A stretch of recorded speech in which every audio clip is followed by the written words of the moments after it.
প্রযুক্তি নির্ভর যুবশক্তি বহুপাক্ষিক অংশীদারিত্বে অগ্রগতি এই প্রতিপাদ্য সামনে রেখে রাঙ্গামাটির কাপ্তাই জাতীয় ও আন্তর্জাতিক যুব দিবস উদযাপন করা হয়। কাপ্তাই উপজেলা প্রশাসন ও যুব উন্নয়ন অধিদপ্তরের আয়োজনে মঙ্গলবার আগস্ট 12 তারিখ সকাল 10:30টায় উপজেলা ভূমি অফিস চত্বরতুন ইয়েলে রুগো রেলি বাইরে হয়। রেলিমের দিন সরকারি কর্মকর্তা, বিভিন্ন সংগঠন, যুব প্রতিনিধি, সামাজিক ও ক্রীড়া সংগঠনের প্রতিনিধি এবং গণমাধ্যম কর্মী অংশ লয়।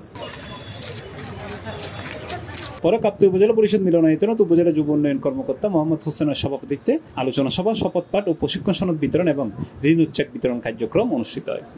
প্রধান অতিথি হিসেবে উপস্থিত আছেন কাপ্তাই উপজেলার ভারপ্রাপ্ত নির্বাহী কর্মকর্তা ও সহকারী কমিশনার ভূমি নেলি রুদ্র। এই সময় তিনি হই বাংলাদেশের সবচেয়ে বড় শক্তি হল যুব সমাজ, আর সে শক্তিরা হাত লাগায় এই সুন্দর উদ্যোগ বাংলাদেশ গঠন সম্ভব।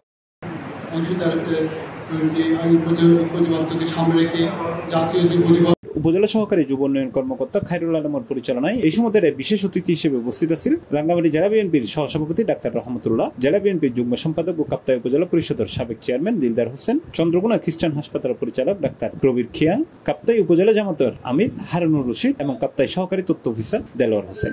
আলোচনা সভায় অন্যান্য মধ্যে বক্তব্য রেখে কাপ্তাই প্রেস ক্লাবের সাধারণ সম্পাদক জুলন দত্ত সহ আরো বোধ কিয়াই। C+ TV, Chittagong.